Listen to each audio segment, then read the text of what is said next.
any long-term plan immediately hits the ugly truth of reality and then becomes a joke. I think very carefully about what's next.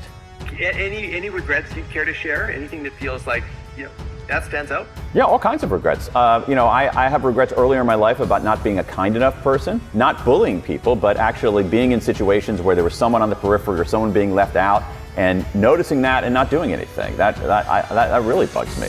Like many people, there were a lot of people who talked about regretted not going to funerals. And there's one funeral that I'm thinking of, a guy who I worked with. I wasn't like a close friend, but I didn't go to his funeral because I was like really busy that day, and I still regret that. So that's a smaller one. For the folks who are interested in careers, which is a lot of your audience, I know, one of my favorite techniques is what Tina Seelig at Stanford University calls a failure resume. Like, I've made a failure resume, a list of all of my setbacks and mistakes and blunders, and you list all those. Hell yeah. You list all those, and then you think about, like, what did you learn from that, and then how can you apply it going forward? And so again, for me, you can't spend a few years on a topic without it changing, particularly a topic with such emotional freight as regret. But the idea that you should never look backward on your life and say, oh, I wish I had done things differently, is actually a terrible blueprint for living. And I think one of the problems is, especially in North America, is that we're a little over-indexed on positivity. Positive emotions are incredibly important, and they should outnumber our negative emotions, but we need some negative emotions because they instruct us. And our most prominent negative emotion is regret. And because regret teaches us, it instructs us, it clarifies us, it clarifies what we should be doing and how we should be doing it. And so we need to understand how to deal with our negative emotions. We can't ignore them like no regrets. We can't wallow in them like, oh my God, it's so terrible, I'm such an awful person. So among the misunderstandings are, we think that when we experience regret, it's somehow an aberration, when in fact, everybody experiences regret. Regret makes us human. Regret is part of the human condition. What's more, we think that regret makes us weaker, when in fact, the research shows that, done right, regret can make us stronger, that we can enlist our regrets as an engine for forward progress. There are 4 core regrets over and over again, and they tend to transcend the domains of life. We often think of our regrets as like, oh, I have a career regret. Oh no, but I have a health regret, or I have a romance regret. But what I found is the 4 regrets are these: foundation regrets. Foundation regrets are, if only I'd done the work. These are regrets people have about not studying hard enough in university, or not taking care of their health, or smoking, or not eating right, or not saving money. Small decisions that accumulate to bad consequences. The second one, huge category, boldness regrets. These are regrets that people have that say, if only I'd taken the chance. They didn't start a business. They didn't ask that crush out for a date. They didn't travel. They had an opportunity at one point in their life to do something beyond play it safe. They chose not to do that, and now they regret it. Third category are moral regrets. If only I'd done the right thing.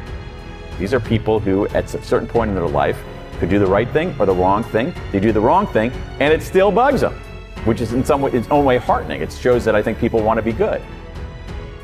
And then the final one are connection regrets. Connection regrets are, if only I'd reached out.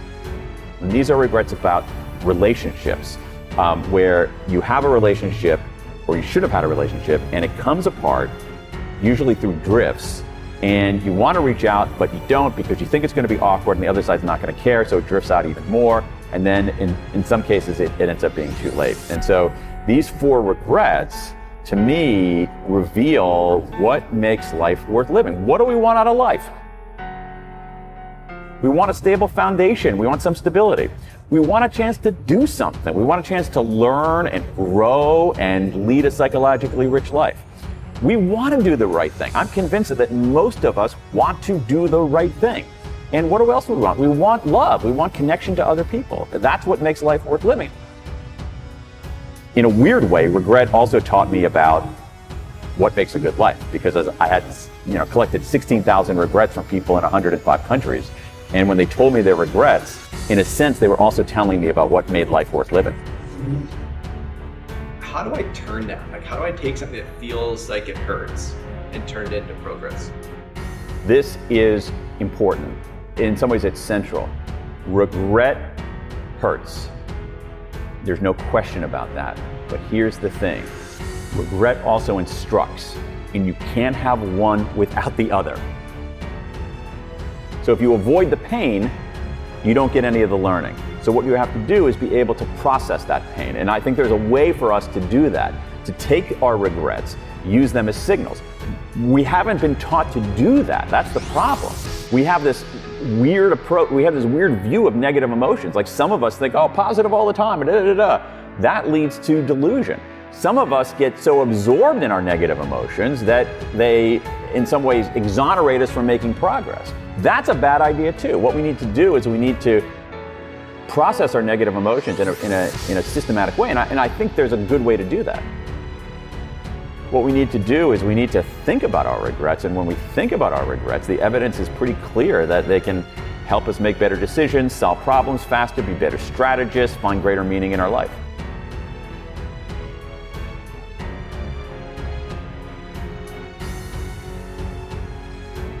What I had this giant database of regrets, and I would look on my computer screen and see them listed there. And you know what? It wasn't that much of a downer, because I felt like people were trying to make sense of it.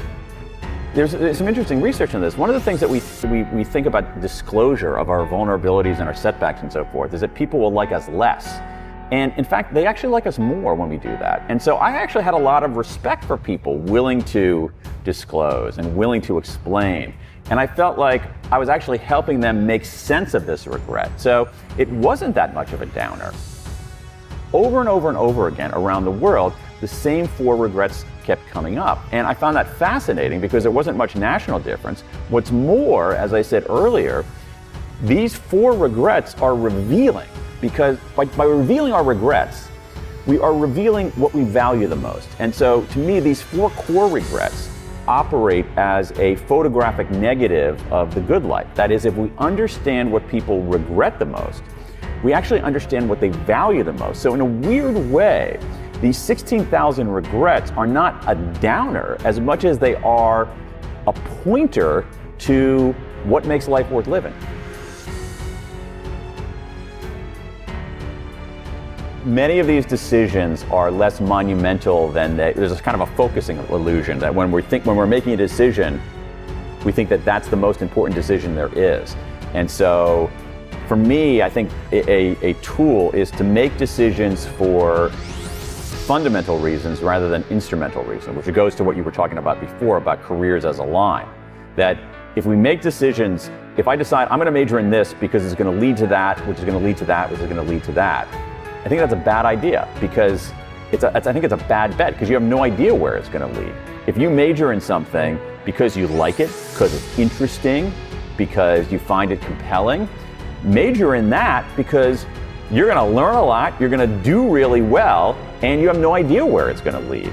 And so, the reason that I like making decisions for fundamental reasons rather than instrumental reasons is not because I have this noble view of the world. It's that instrumental reasons don't work because the world is so complicated. So you're better off just making decisions for fundamental reasons, doing things you care about that are meaningful and that contribute, and being alert to opportunity along the way, recognizing that, as you said earlier, that the path is not a path, it's the opposite of a line. It's a messy, 3-dimensional squiggle.